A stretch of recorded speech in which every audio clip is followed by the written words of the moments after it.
معزز سامعین، بہت سارے لوگ عورت کی پچھلی شرمگاہ میں ہم بستری کرنے کی خواہش رکھتے ہیں، بلکہ کئی لوگ تو فلموں وغیرہ کو دیکھ کر یہ عمل کرتے بھی ہیں۔ بعض اوقات عورت مجبور ہوتی ہے اور بعض اوقات وہ خود راضی بھی ہو جاتی ہے۔ یاد رہے، پچھلی شرمگاہ میں صحبت کرنا یہ شرعی اعتبار سے بھی حرام ہے، فطری اعتبار سے بھی غلط ہے اور میڈیکلی پوائنٹ آف ویو سے بھی بالکل غلط۔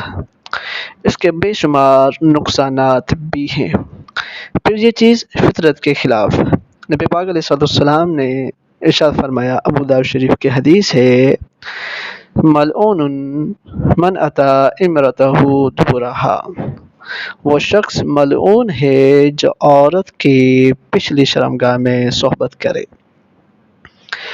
مسند احمد بن حنبل کی حدیث ہے کہ محبوب صلی اللہ علیہ وآلہ وسلم نے ارشاد فرمایا، اللہ پاک اس شخص کی طرف نظر رحمت نہیں فرماتا جو اپنی عورت کے پچھلے مقام میں صحبت کرے۔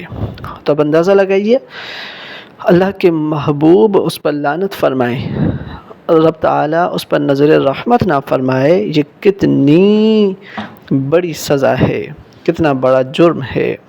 پھر میڈیکلی پوائنٹ آف ویو سے بھی دیکھا جائے تو اللہ تعالیٰ نے انسان کے جسم کو ایک فطری طور پر اس کی ضرورت کے مطابق پیدا کیا ہے۔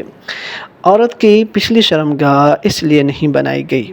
اگلی شرمگاہ میں پانی کو جذب کرنے کی صلاحیت ہوتی ہے، وہ اس کو کنٹرول کرتی ہے اور مرد اور عورت دونوں ہی کئی انفیکشن سے، کئی بیماریوں سے محفوظ رہتے ہیں۔ لیکن اگر پچھلی شرمگاہ میں صحبت کی جائے تو پچھلی شرمگاہ میں وہ چیز پانی کو جذب کرنے والی نہیں ہوتی، جس کے نتیجے میں انفیکشن بڑھنے کا خطرہ ہوتا ہے۔ پھر وہ جگہ ہے ہی ناپاک، اس میں ناپاکی ہوتی ہے۔ کئی مرتبہ ایسا بھی ہو سکتا ہے کہ وہ ناپاکی انسان کے اعلیٰ تناسل پر لگ جائے، تو یہ ہے ہی ناپاکی کی جگہ، تو اس میں صحبت کرنا یہ کسی بھی طرح درست نہیں۔ مرد سمجھتا ہے کہ جی عورت میری جو ہے ملک ہے، میں جس طرح چاہوں اس کو استعمال کروں، تو یاد رہے عورت کا بھی حق ہوتا ہے، اور عورت کا حق یہ ہے کہ اس کی اگلی شرمگاہ میں صحبت کی جائے، کیونکہ اگر پچھلی شرمگاہ میں صحبت کی جاتی ہے، ہم بستری کی جاتی ہے، تو عورت کو لذت نہیں ملتی اور اس کا جو مقصود ہے، اس کی جو شہوت ہے، اس کی جو ضرورت ہے، وہ پوری نہیں ہوتی، جس کی وجہ سے اس کا حق ضائع ہوتا ہے۔ مرد صرف اپنا حق سمجھ کر اس کو مجبور کرے اور عورت کے حق کو چھوڑ دے تو یہ بھی غلط ہے۔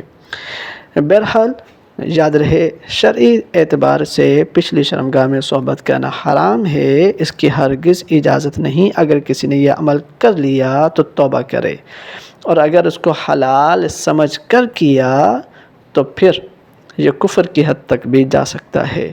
بڑا سنگین معاملہ ہے، اس پر غور کرنا چاہیے۔